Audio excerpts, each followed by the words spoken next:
Successful Minds with Patricia Barnowski-Schneider, the show that takes you around the world to share interviews with some of the most successful and relevant people on the planet. Hear their stories and get the most important business lessons they have learned on their road to success and get exclusive advice on how to implement their success into your life and business. Successful Minds with Patricia Barnowski-Schneider is brought to you by the Strategic Advisor Board and your host, Patricia Barnowski-Schneider.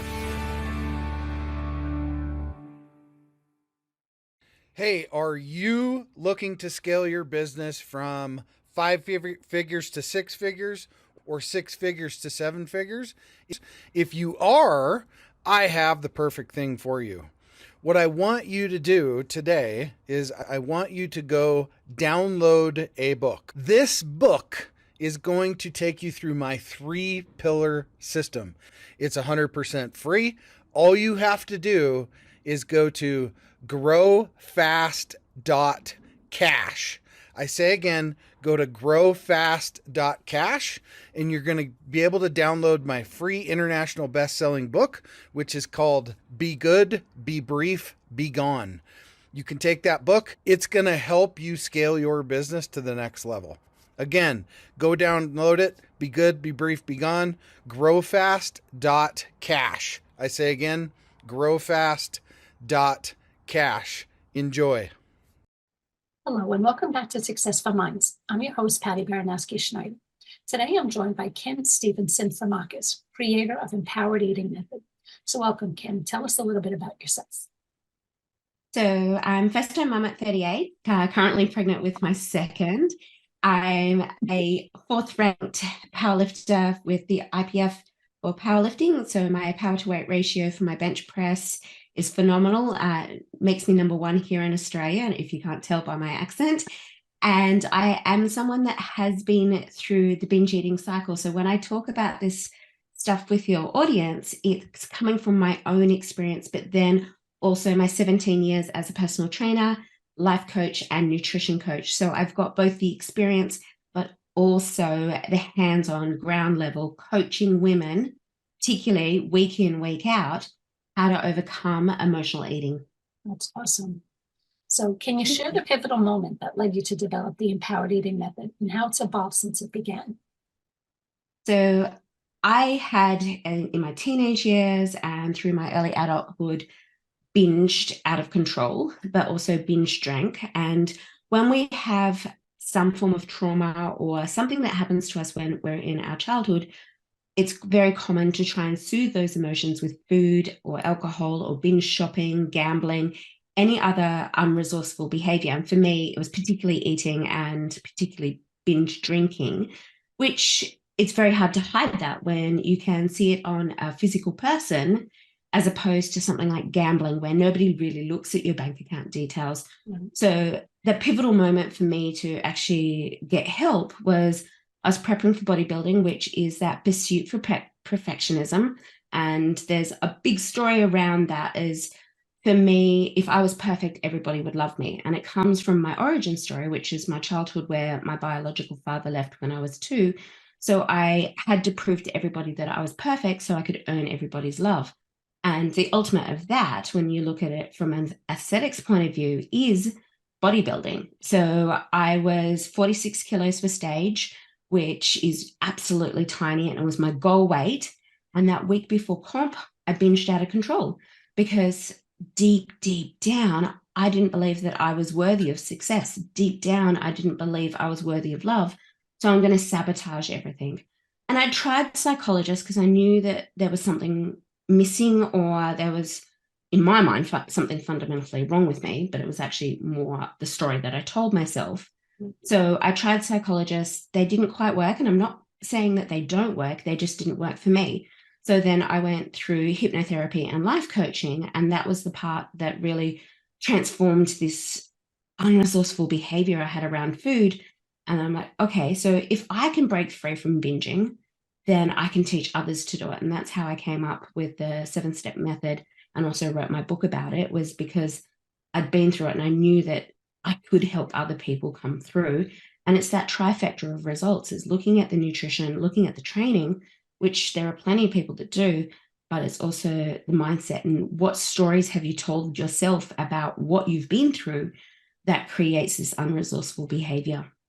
Right. I know we talked a little bit about like with my situation, so I fully get it. Like my whole thing way back when, I was a young mom, single mom of 2 kids, and you have your children, you put on some weight, and it just, my life was so out of control. Like I wasn't with the dad, and it just, abusive relationships, blah, blah, blah, it just was bad.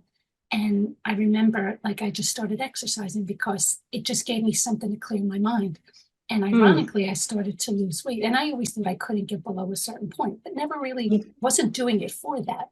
And then it seemed the minute that it went below, I guess psychologically, I thought that's the only thing I can control, because I couldn't control anything else in my life. And that became the whole thing that you went through. It was like that was the only thing I control. And and the crazy part was, as thin as I got, people like family were all like, something's not right. I'm 5'9.5". I was down to 100 pounds. I was super skinny. And the crazy part was, in the world that we live in, there were so many people, oh my God, you look amazing. So now I'm thinking, okay, this is a good thing. It just, so I get it. And it's that control piece. You hit the nail on the head. It was the one thing that you could control. You couldn't control anything else that around you that was happening, but there was this tiny piece that gave you control. And that was the only power that you had. And of course, that's going to push you. You have this tiny thing that you can grasp onto. Now tell us, as a world-ranked powerlifter and a coach, how do you balance the demands of motherhood with your own training and professional commitments? Definitely scheduling. Scheduling is utmost important, definitely. Outsourcing. So and this depends on the person, depends on their scenario. If you can outsource groceries, like here in Australia, we can shop online and get things delivered. I have my mother-in-law help with babysitting, Natasha, and then outsourcing anything else. Like I still have a coach that still has a coach to write her own programs, because I don't want to think about my own programs. I need to think about my business and my clients and look after them. My coach actually helps me with the rest of it. Also, having a coach for nutrition helps as well. And my biggest thing that I push a lot of my women to do is find nurture soul time. So what that is 10, 20, 30 minutes, half an hour. If you can get a couple of hours, even better. But it's doing something that brings you joy. It could be reading a magazine. I've got a client reading the Britney Spears saga at the moment. For me, it's just going for a walk in nature or meditating. And it's taking that time out for yourself, because generationally, we've been taught, oh, you just got to push through. You've got to push through. Martyrdom syndrome. Do everything for your kids, everything for your partner. Just keep showing up and just push on through. And then there becomes this feeling of nothingness, or I can't control anything, just like your situation, or I need to escape this world. And then that's where people resort to the unhealthy behaviors of binging out of control, whether it be binging Netflix or alcohol or food. So please, if you are listening and you are a mum, please organize that time out for yourself. It's so, so important. It's like putting on the sunscreen before you get sunburnt. You need to schedule it in before you actually get to the unresourceful behavior. It was funny because that was one of the things that I went through at my recovery, was they actually made me learn to love learn to love you. Like I had to take myself out on a date. I had to take myself to a movie, take myself out to eat. And it was so strange, because I'm like, I've never done this before. But you have to learn to just find happiness without something else reinforcing it. You can be happy on your own. Yeah, so that is true. You definitely have to find that little break to have something to be happy about. And I love that word there, you're like dating yourself. You're showing you that you love you. And if I'd like to add an extra layer to that, have you heard of the 5 love languages? No. It's a book by Gary Chapman, and it's more about love languages in a relationship. But when I talk to clients, it's about their relationship with themselves. So I'll see if I can do it off by memory. It's spending time, it's physical touch, gifts, positive affirmations, and acts of service. So for me, my 2 biggest ones are quality time and physical touch. So I go out and get massages, because that's physical touch. Spending time is going out and being by myself in nature. it might be, if yours is gifts, it could be something as little as a candle. Right. If it's acts of service, it might be getting someone to come and clean your house or clean your car. So there's different ways that you can show you that you love you in your own love language. And there's a quiz online. So if you just look it up, the 5 love languages, and there is a quiz, do it. There's an option to do it as a single person. Do it as a single person, because this is more about building that relationship with yourself. Right. And the more that you show you that you love you in your love language, Right. it becomes a lot more powerful. So that might be a bit of a fun activity for you to do after this. Yeah, that's actually pretty interesting. I like that. Yeah. And then just brainstorm like 10 different ideas Right. of how you can show you that you love you in your love language. Right. Yeah, that's awesome. Now, can you walk us through your journey from emotional eating and dieting cycles to becoming binge free? And what was the turning point? So I mentioned earlier a little bit about like my biological father and how he left when I was 2. What generally happens, and I see this in when I'm coaching women, is there's something that happens in childhood, what happened to me, then we spend the rest of our lives gathering more and more evidence to back up that thought and belief that we have about ourselves. So then I was the straight A student, because again, if I'm perfect, everybody would love me. Then I got bullied really badly in high school, and then I'm like, well, I'm going to be the best party girl there is, and that's where the drinking came into it. I also had a few other traumatic events. Again, this is things out of my control, which was the domestic violence. I had a boyfriend that committed suicide. So it was these things that were so out of control, but the one thing that I could control was trying to be perfect and have this all or nothing perfectionist mentality. And I kept finding more and more evidence, because, hey, if I'm a straight A student, my mum loved me. If I'm the party girl, oh, I'm the popular kid. And I kept looking for all these reasons to be perfect. So I had this one thought and belief: biological father leaving when I was 2. He didn't love me. I've got to be perfect. And then I spent more and more time finding more evidence of this thought and belief. So we all have trauma. We've all been through something. It can be as huge as some of the stuff I've heard is heartbreaking, to something minor, but it's what we made it mean about us. Right. I made it mean I'm not lovable. I'm not worthy. And therefore I've got to pursue other ways to prove that I am worthy. Does that relate to you as well? Is there a story that? Yeah, I think it was, what was the saying? Like, I kind of grew up in a home where you had to be perfect, you had to be straight A's, you had to do everything right. And now here I was, I went against everything my mom had, planned for me, where like I graduated high school valedictorian, and then I could have went on to college, been great, and I moved in with my boyfriend. And he turned out to be abusive and just not very nice. And then I wound up getting pregnant and, single mom too. And then all of a sudden he continued to be abusive, and then he winds up leaving. And now, my family kind of turns their back, and now I'm kind of like, so I am a failure. I couldn't live up to that perfected, what I was raised to be. And now I'm like, I see these 2 kids. I have no clue what I'm doing. I didn't have any family to turn to. And now I'm like lost, because I'm like, I don't know what I'm doing.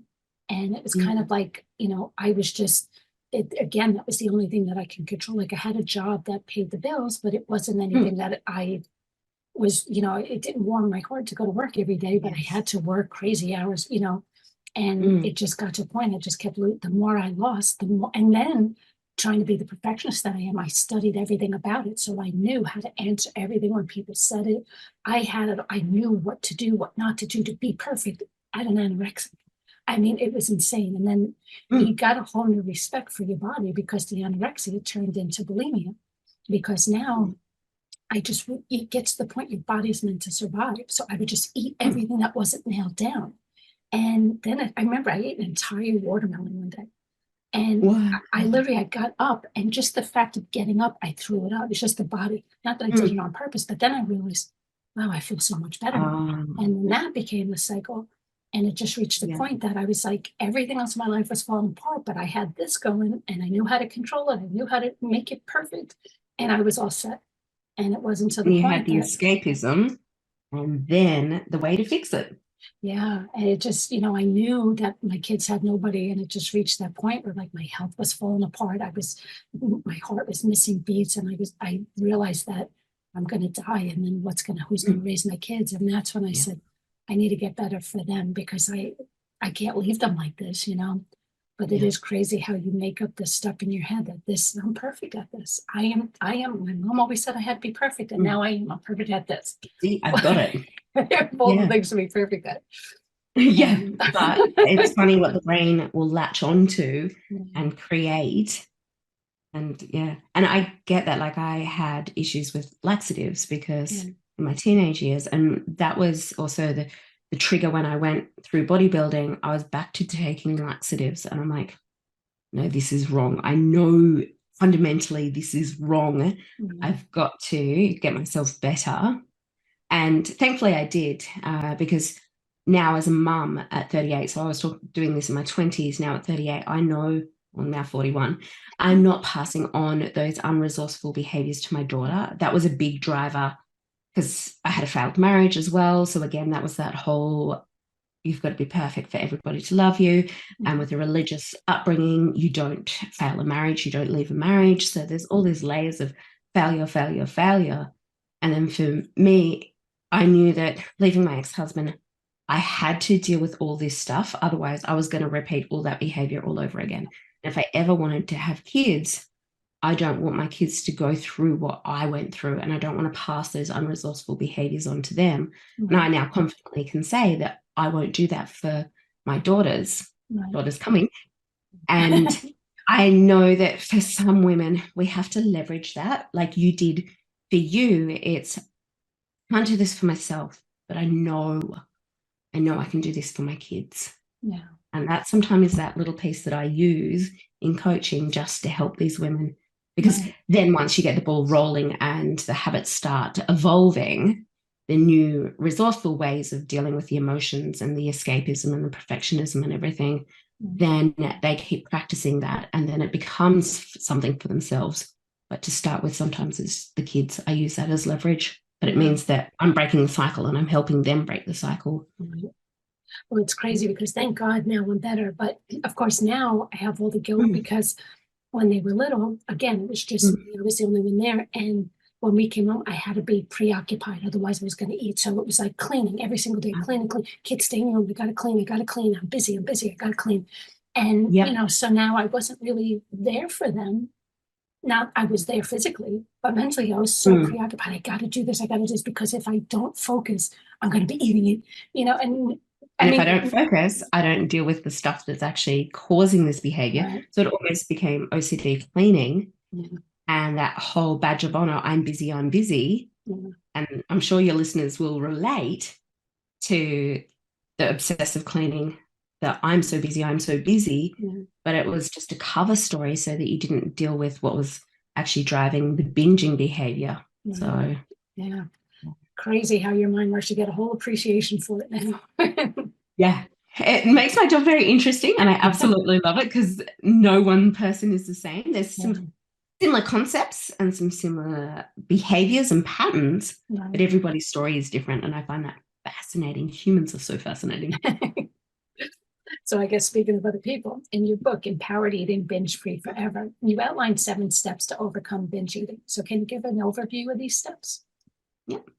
So first of all, having an emotional buy-in. What's your big reason why? And we mentioned that about, for you, it was the kids. It was having that reason, that big reason why. You've got to have emotional buy-in. Otherwise, if you don't, it's going to, when stuff hits the fan, it's going to be very hard for you to leverage that change. Then have it look at the vacuums in your life. So when I looked into my 20s, there was things like social activities and hobbies and things like that I wasn't doing. So there's this hole and this void, and then it gets filled with food or unresourceful behavior.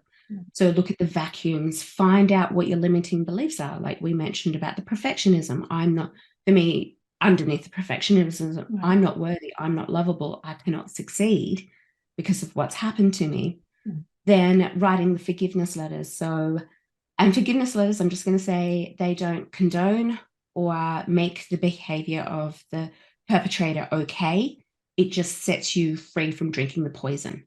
So with my biological father being very abusive and aggressive and violent and everything around that, when I wrote that forgiveness letter, I didn't give it to him. It's still in one of my journals buried somewhere. But what it did was make me neutral about the situation. so that I didn't drink the poison and was hoping that he would die. Not literally, but maybe so, with some of the horrible things that he's done to other humans as well as myself. But what it does set you free. And then looking at mantras, so how you wire your brain. So I'm worthy, or I love and approve of myself, or I am enough, I am deserving of X, Y, Z, or I'm going to show up for my goals. Because what that does is retrains the brain. So neurologically, the language that we use and the visions that we see in our mind, and this is why vision work is so pivotal, is because that reprograms the brain. If you're able to visualize yourself in a confident situation around food, or confident situation dealing with a trigger, and then you can see yourself doing the healthy behavior, that's more inclined to happen. And it's same with the language that you're using to program your brain. That's why NLP, neuro-linguistic programming, is a thing, because it's reprogramming the language in your brain.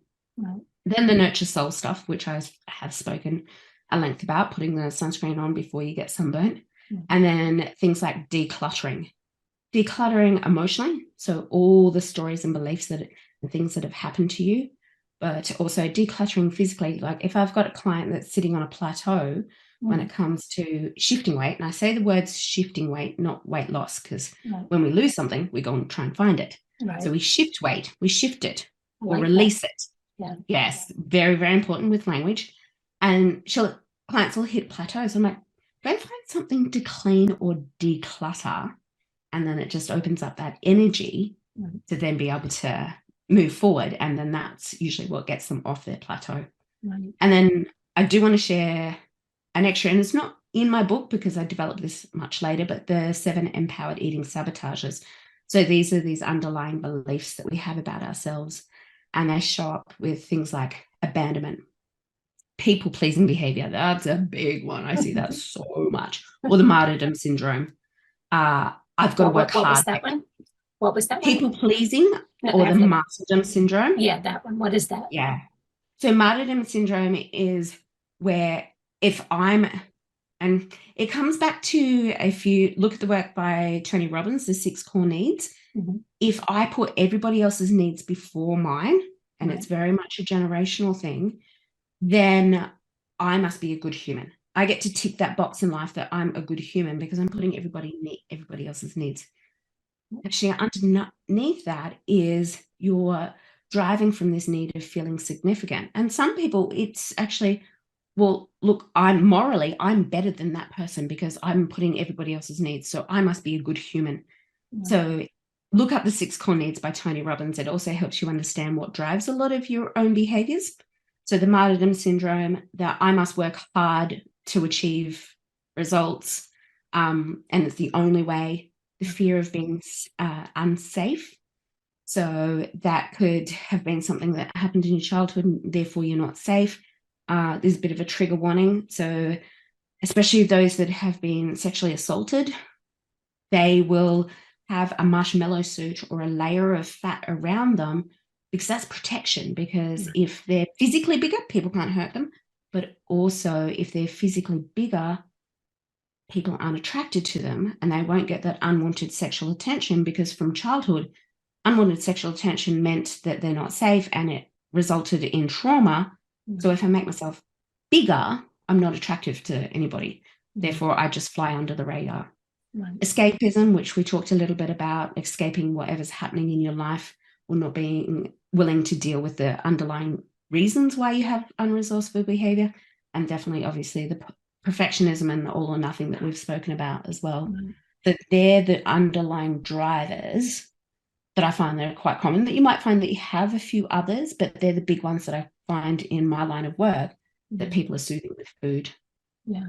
It's ironic though, because I have so many people in this category that it's not something people talk about.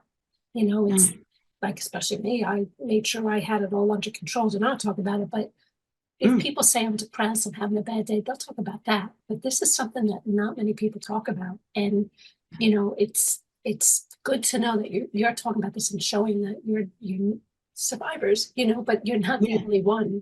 People do go through this, and it's nothing to be ashamed about. It's just something, it's something people go through, and it's other people do it in different ways, you know. I mean, it's just another thing, and people have to realize you're not alone, you know. Yeah. And that's why I've got a Tuesday night Skype class that are called Empowered Eating Masterclass, and each week we're going through a different topic that I have a worksheet around. But the biggest thing that I find with clients when they come out of that session for the first few weeks is that, oh, I'm not alone. I'm not the only person that does this. And we're not normalizing it, but we're just going, you're not faulty. We just have faulty behaviors around your response to things, and just being around that community, and even just opening up that dialogue of one of the common things I learned through Facebook is wine mums. Wine mums are mums that turn to wine after the kids go to bed to deal with whatever they haven't emotionally dealt with. And I was like, we need to bring these conversations to the forefront. And that's why I'm very privileged to be here talking to you about this stuff and bringing it up, and for you to even share some of your stuff around the bulimia and the anorexia. Thank you for sharing that, because there are people out there that need to hear this and go, wow, she's so successful, but she still did it. Yeah, that's what I said. People always judge a book by its cover, and you have no idea what everybody's going through. And this is something that's looked on from teenage kids, or the cover model for a magazine who weighs 20 pounds. She has to do that to be your average everyday people. You know, I mean, it happens to everybody. I mean, who would expect a bodybuilder to even be like that? You would think, no, she's eating hearty and protein and blah, blah, blah. That's how she's so big and strong. She's so healthy. And it's like, if you knew how unhealthy I actually was. Yeah. It's the extreme opposite. Yeah, but I'm good for people to see. I mean, not that you want to throw your dirty laundry out there, but it is good for people to see that it does happen and there is hope. You know, you're not alone, and there is hope for this. And that I like to sit here and say, I'm proof. I'm now happily married, 2 kids, and I step on stage for powerlifting, and I need to weigh in at 63 kilos, and I can't tell you how much that is in pounds. But if I didn't do the work and work through all of my stuff, I maintain my weight within 2 kilos of my competition weight, and top in Australia, 4th in the world. I wouldn't be able to do that stuff if it wasn't for doing all the emotional work and going through all of that unresourceful behavior and where all these stories and beliefs came from. I wouldn't be able to do that if I didn't do the work. So I'm proof sitting here that if you do the work, you can set yourself free. You are not your past. Yeah. Good That's for 2024, everybody, pay attention. You don't have to live in the past. Yeah. Exactly. You can break free. It is possible. So now, speaking of everything you're doing, how do you incorporate the trifecta of mind, body, and nutrition into your coaching? And why do you believe this approach is essential for long-term health and confidence? A lot of it, again, comes from my own experience. In the last 17 years, I was teaching women how to train. And this is like the first 5 years of my career, teaching people how to train. I was teaching people how to eat. And then I was the biggest fraud and going home and binging, getting chips and chocolate. And there was a moment there, I had 50 fun-sized chocolates and I ate them all in one sitting. And here I am, a personal trainer telling people how to eat. And I'm just like, I am such a fraud. What is this?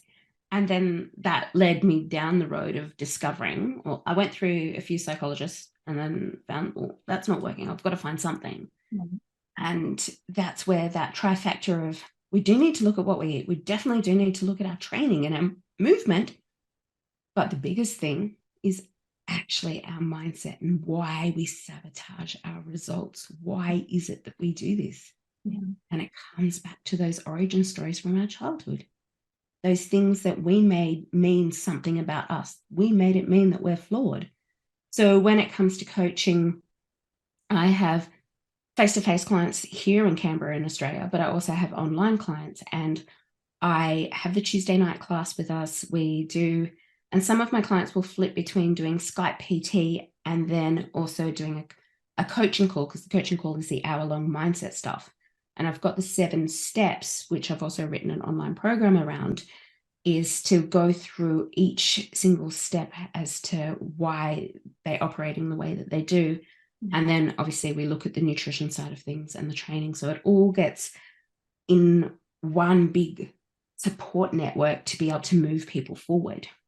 You know, it's funny too with, you know, your childhood. As kids, you interpret things your own way. Like, it's actually funny.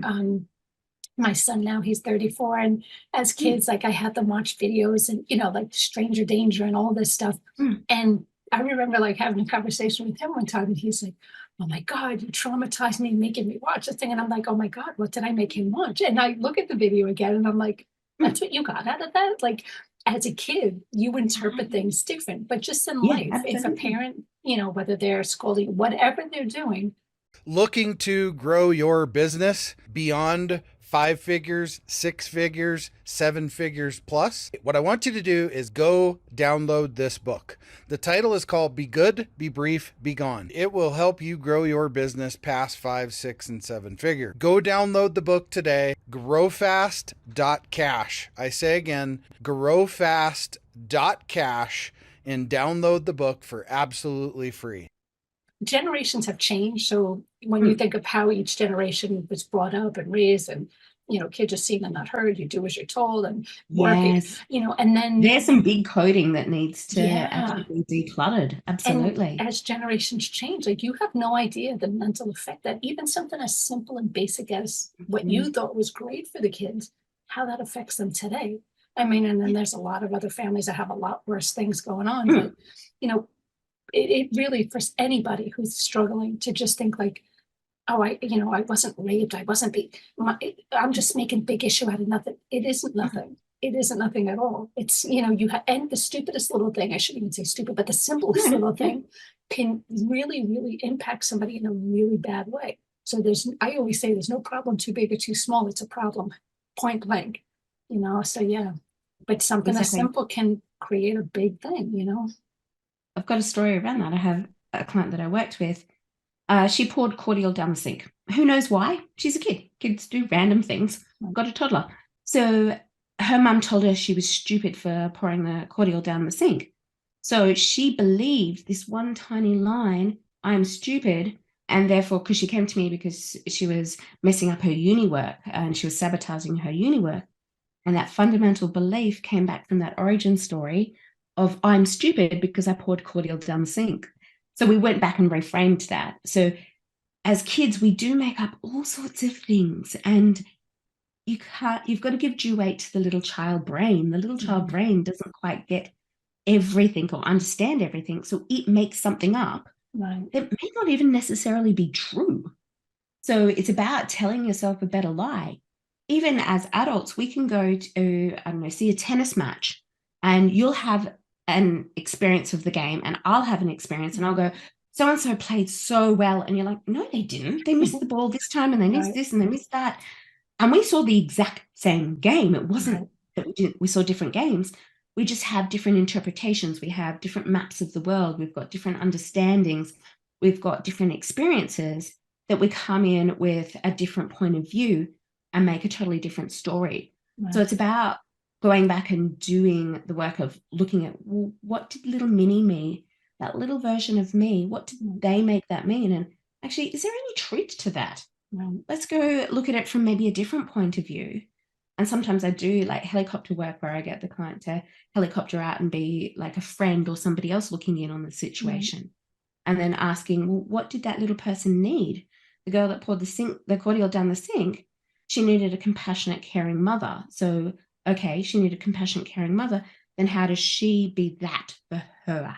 The adult work is because we can't expect our parents to ever fulfill the role of the things that they were missing. They're not going to change. Drop your expectations. It's not going to change. But the essential adult work is doing that for yourself now. How do you make yourself feel safe? How do you make yourself feel that it's okay to step out in the world and give boundaries and speak up and articulate your needs? How do you do that now as an adult? Well, it starts with you and that relationship with you first before you can actually do it with partners and bosses and everybody else in your world as well. See, like in my aspect, like I said, I was a single mom dealing with everything. And it was very easy to be like, "Oh my God, you guys drive me crazy." But again, what does that mean to a kid? Like, "Oh my God, I'm making my mom crazy. It's my fault," you know? And it's, of course, by the time I'm better now, obviously, but now I say, okay, I can't go back and fix the past, but I just spoil the heck out of the grandkids now because I'm like, I could be the best me that I possibly can because I can't undo what I did. I can only apologize for it and hope that you understand that it wasn't you, but the damage is already done. Show up differently now to your adult kids as well. Yeah. Which I'm sure you do, which is, showing up differently. And what you didn't provide for them as a child, it may not be like monetary value stuff, but that emotional support, you have the power to change because you've done the work. Yeah. You can show it differently for your adult children and of course for your grandkids. Of course. Well, that's the crazy thing because I didn't really tell them like all the stuff that I was going through, but it's like I could tell you whatever you're going through now. I guarantee you, I understand. Trust me. That's so good. Now, you've achieved a remarkable power to weight ratio in your lifting career. So, what mental and physical strategies do you attribute to your success? There's, again, more interesting stories because I love telling stories. And that's how our brains remember things. So here in Australia, within my first 6 months, I'd broken the Australian record, but because I wasn't subjected to drug testing, they couldn't verify it. And I had to go back and do it again and do it again. And I kept failing and I kept failing and I kept failing.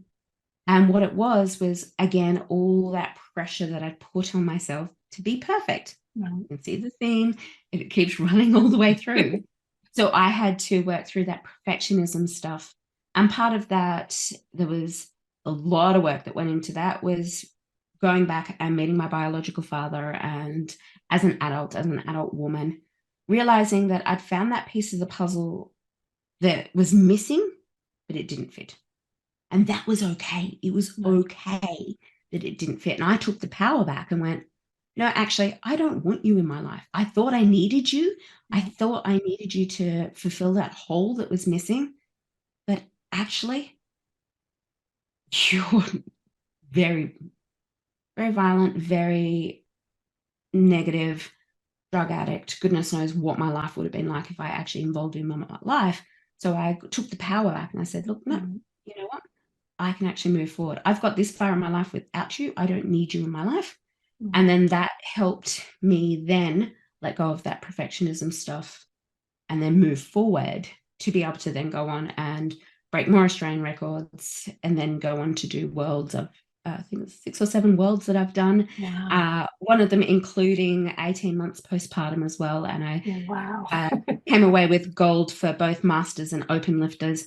That's amazing. So that was 18 months postpartum. So without doing that work, I wouldn't be able to go, yes, I can achieve this amazing power to weight ratio. So my bench is 117 kilos and I only weigh 63 kilos. Wow. My goal post this baby is to get to a double body weight bench. I'm not that far off and I will get it. Wow. It's just having a baby in the meantime kind of puts a stop to it for a little while. But it's so hard to not, well, I guess I should say it's easy to not feel perfect because the world today, they constantly put this pressure of perfection. And I'm glad that certain things are starting to change. Like now, like back in the day, I was doing modeling. And again, 5'9", I weighed 135 pounds. And they told me I should go to big people modeling. And I was like, really? And the funny part was, like, when I was anorexic and the whole bit, they all love me. But you see how, but now they have big women, catalogs and modeling. And I love that. And then that song, I Know Victoria's Secret, I love that song because I'm like, you really help people to understand that's not that it's not normal, but it's not your average person and it's okay. Because for so many years, you wonder why people wind up in that category because that's just kind of the world we lived in where that's what you were expected to look like. That's what you were expected to be. And if you didn't, it was very easy to just feel like a failure, like you're not perfect because that was what society put on us. So I'm glad things are starting to evolve out of that now, And it's now more about what is my body capable of doing? Right. Like it can push immense weights. It can, depending on people's sport, like Serena Williams, I think she's beautiful. Yeah. She's so muscular and powerful. And it's now, we're looking at more from a performance aspect as opposed to, oh, you've got to have a thigh gap like Kate Moss. Yeah, and that's so good to see. Yeah, but that was kind of the era I grew up in. If you didn't look like that, like I said, I was a stick, and they could tell me you need to go to the big one, and I was like, I believe it. Okay. Yeah, and that wasn't a thing back then, you know. Yeah. So I guess many people struggle with the idea of feeling good enough. So how do you address this in your coaching and help your clients overcome such deep-seated beliefs? So it's definitely using those mantras. Mm. I know it sounds so simplistic, but it's how we wire our brain. Looking at the origin stories, looking at the forgiveness letters, forgiving those that have hurt you in the past, rewrite a better story, look after the mini me inside you. What did that little child not get that you can now provide as an adult? Because that's your responsibility. It's not your parents' responsibility. They may even be 6 foot under. They can't do that, but it's for you to do that now. So it is setting that time aside, whether that be journaling or meditating or listening to mantras or taking that time out to just unpack some of this stuff. It's essential so that you can be that best version of yourself. You can move forward from your past. But it does take a few of those little tiny actions to be able to do that. Right. Yeah, I mean, it's definitely, I know people always say, forgive, it removes it. I mean, there's a lot of stuff, as you know, that I've gone through. It's very hard to forgive people, but Yes, you kind of have it to sounds just, amazing. yes, you kind of just have to, like you say, look forward, don't go back, and just say, okay, it's in the past, it's over, done with, it happened. We're just moving on. Forgive Yeah. you, and I'm sorry that you're in that situation that you feel the need to do this to people, but it's not going to affect me anymore, really. Yeah. And acknowledging it. Like, yeah, we're not ever going to brush things under the carpet. It's acknowledging, yeah, this happened to me. Yeah. But this is actually what I made it mean about me. That's more important. What did I make it mean about me? Right. That I'm fundamentally flawed, that I'm something wrong with me. So it's revisiting that piece Right. instead of just going, well, I can just move on from that. It's like, no, you got to do the work to understand it and unravel it first. Right. Because awareness precedes change. If you don't unravel it, you won't be able to change it. Yeah, true. Now tell us, as a first-time mother at 38, what insights can you share about your managing new motherhood along with the pursuit of personal goals? But definitely outsource, ask others, get help. And again, that comes back to that martyrdom syndrome. Oh, because I know my mum, she was a single mum and she didn't ask anybody for help. And I'm like, I asked my partner, I need this, or can you do this? Or just little things, ask for help. It is okay to ask for help. And I actually had a light bulb moment. This is way back earlier on in my running my business. Had an accounting friend in Australia who we use MyOb for our accounting. That stuff just went over my head. And she offered to help. And I'm like, no, I'll figure it out. It's okay. And she's like, no, you're denying me of my natural gift, my natural talent. And I love the fact that she pulled me up on this. To help you. This is my gift and I want to share it with you. So even if you look through that lens, maybe there's some areas in your life that you're denying people of their natural talent, their natural wantingness to help. And we come from a tribal background where we as a community used to work together to hunt and gather and that kind of thing. Why are you denying people of giving you their gift of wanting to help you? So even if I can spin it a little bit and that can help some people go, that's okay to ask for help, then definitely please reach out for people to help you, whether that is in a professional capacity or it just might be asking the neighbor to do something for you, like put your bins in while you're away, something so simple. And I talk about this with clients, like the spoonful of elephant. How do you eat an elephant? A spoonful at a time. If you're getting more familiar with a new activity or a new way of being or a new habit, look at tiny ways. For example, if we're looking at asking for help, it might be just asking your neighbor to put the bins in because you're away for a couple of days.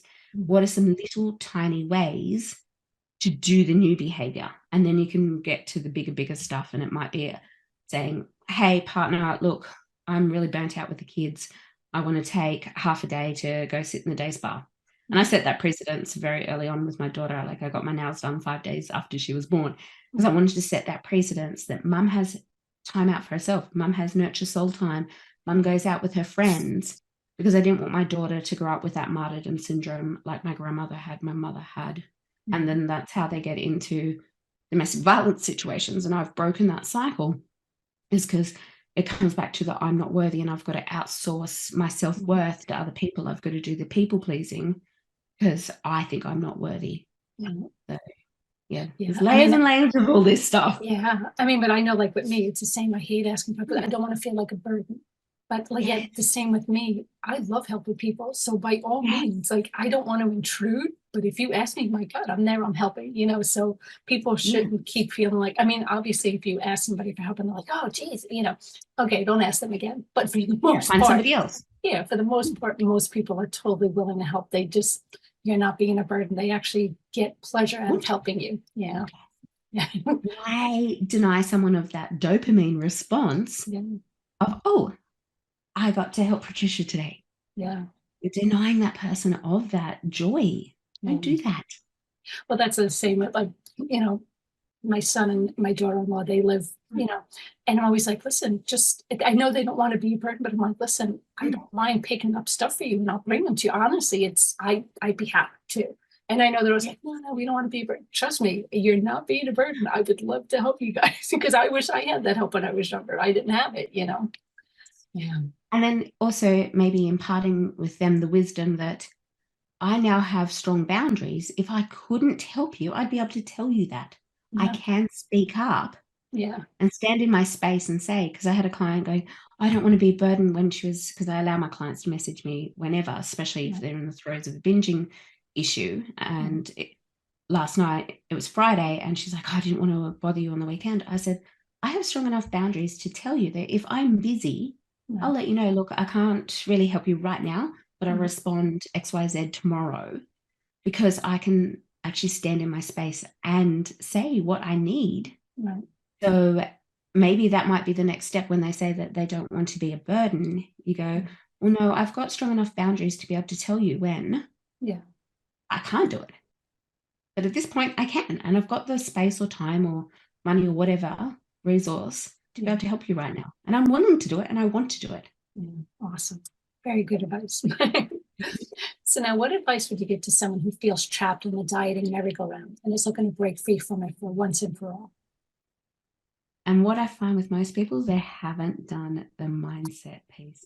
They just think everybody, I can understand, it's media, it's everything, that if I just diet harder and train harder, then I'll overcome all of this. And I'm here as experienced, and you are today as well, that it's actually something deeper than that. It's the mindset work. It's not the dieting harder. It's not exercising harder, pushing more. It's actually giving yourself permission to succeed by doing the mindset work. Yeah, I can honestly say if I didn't do the therapy that I did, I would have just kept what's the word? Kind of just going through it over and over again. You needed that. It's like a merry-go-round, round and round and round and round. Diet harder, slip up. Diet harder, train harder, slip up. And it just goes round and round and round. And it's coming away from that and going, okay, definition of sanity is doing the same thing over again and expecting different results. That's not working. I've got to do something different. And that's where, through my work and through my own experiences, that mindset piece that needs to happen. 100%. Now, is there anything else you want to talk about that we didn't touch on? I think we covered pretty much everything, which is good. Like a lot of those fundamental, like why it is that we have unresourceful behavior, what we need to do to break free. A lot of it comes down to the origin stories and the mindset and the 7 empowered eating sabotages that I spoke about, and then how to set yourself free by doing the positive things to help you, but going back and doing the mindset work. So I think we pretty much covered everything. And then that allows people to stand in their space and have their boundaries and speak up and articulate their needs, and then ultimately have the confidence to be the best version of themselves. So instead of berating themselves and going, I'm a failure, I'm this, I'm that, they actually take the handbrake off and become somebody that gives permission to succeed. It's not about what you haven't done. It's about giving yourself permission. And even with anything, and even with like anything in life, it's not that you messed up and you failed. You conquered this, because a lot of people don't. You know, a lot of people either go through their whole life like this, or they just go down that hill and don't come back. So it is a not an easy thing to go through. We both can testify to that. It's, you know, you break free from it, and you don't you can't go back and change it, but you can grow from it, like everything in life, you know. So you become a better person and you give back in the way that you can, you know. So anybody I hurt in my past, I apologize, but you know, it's, again, people don't know what you've gone through to get to where you are, you know.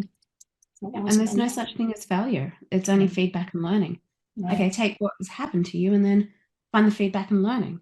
Yeah. What is it that you learned? And I'm actually up to, in your book, I'm listening to your book and I'm loving it, where you went, oh, God was giving me these signs that maybe I wasn't quite listening. And maybe your learning in that situation is, okay, instead of the busy martyrdom syndrome that you had and working the 16-hour days, you needed time to let everything settle so that you could listen. And this is for anybody. It doesn't have to be God. That's my belief. But everybody has their own belief. It could be universe, angels, a relative that's looking after you from up above, whatever it is for you. But if we don't allow for that time out to let the dust settle, then we don't get the inspired action. We don't get the messages. We don't get all these little unconscious signs that, okay, the piece of paper had a phone number on it that I couldn't get in contact with them. So maybe this whole IMF thing is a rort. But because you were so busy doing the 16-hour days, you didn't get the time or the space to think, oh, there's some light bulb moments here. This is not actually correct. And I know there's probably going to be more examples from the rest of you. That's all I've read so far. But even just in life in general, like going back many moons ago, we used to tape on VCRs.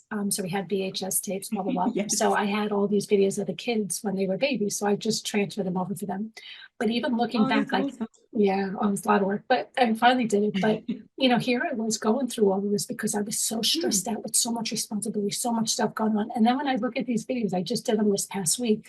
It's like there was so much little things that if I would have just taken a step back and just been like, oh, this, look, they did this for the first time. Oh, look how cute. Like I could have just seen the beauty in everything instead of being so stressed out and so out of my head with pressure, that there was a lot more beautiful moments that I guess I just wasn't paying attention to because I felt I had so much responsibility and I had to be the perfect person at it. Yes. You know, Again, the cycle just, the cycle just went, but yeah.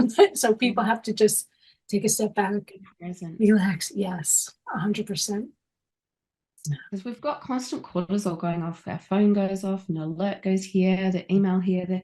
There's this bombarding of information and everything that we're in constant cortisol state. And when you're in a constant cortisol state, you're in a fight or flight response mode. And therefore, the fastest acting fuel source is carbohydrate, which means that we can bolt out of here.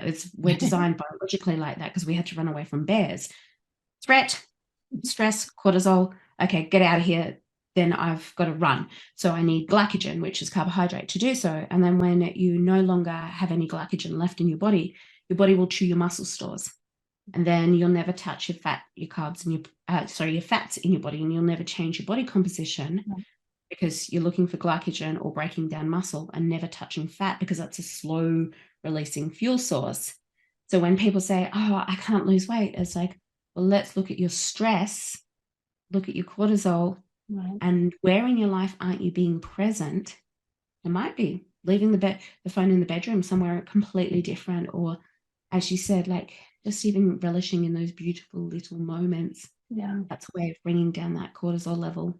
Yeah, and it's just part that little extra wisdom before. No, but for sure, like even a cloudy day, or the sun came back out. Just stepping outside for a quick second, seeing the sun come out, see the bird fly, just that quick 60 seconds could change your entire mood for the entire day. But again, you're so busy, but then you have to keep realizing you can't spare 5 minutes. I mean, you have to really get yourself into that mode of put an alarm on. They have alarms for the phones that every 3 hours, make sure you get up, walk around.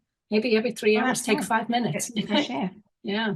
Even if it is, as you said, 1 minute.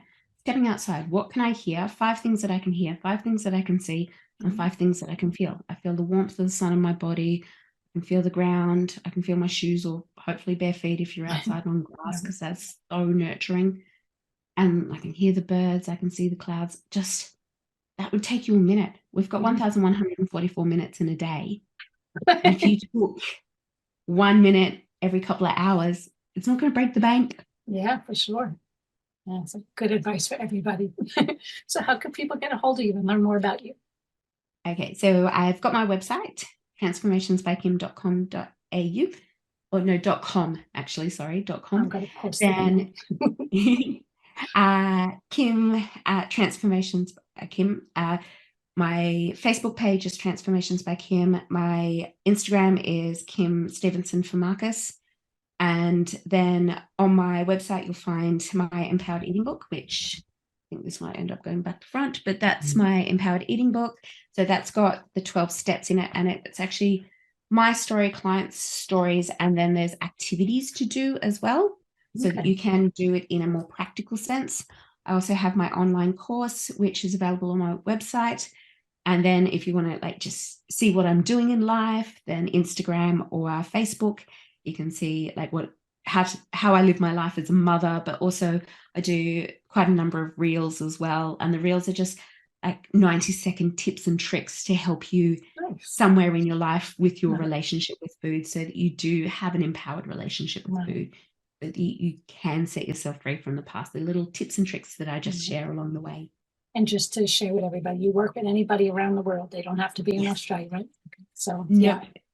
Technology is great. Yes, thank God for that. Programming can go up on a platform. We can have conversations like this over Zoom or Skype. And you can still text message or even Facebook message. Facebook message works really well as well. There's definitely different ways to work with people nowadays, thanks to technology. Well, thank you again for being on the show. Again, that was Kim Stevenson Farmakis. So thanks for listening to Successful Minds with Patty B. Never miss an episode by subscribing here and click the bell notification to be notified. So thank you again. Thank you.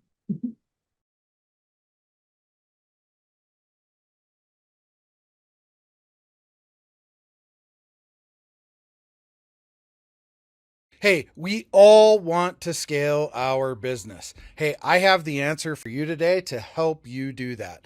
If you're looking to scale from 5, 6, even 7 figures and beyond, book called Be Good, Be Brief, Be Gone. I'm going to give it to you for free. All you have to do is type in growfast.cash. I say again, growfast.cash, and you can download the book for absolutely free. I hope the book helps you this year. Take your business to the next level. Again, go grab the book, growfast.cash. I say again, growfast.cash. I wish you the best and grow, scale, and win. Thank you for listening to Successful Minds with your host, Patricia Barnowski-Schneider. Please leave your feedback and visit strategicadvisorboard.com to get the latest and greatest business advisement on the planet. Follow us on social media for updates, and we'll see you on the next episode.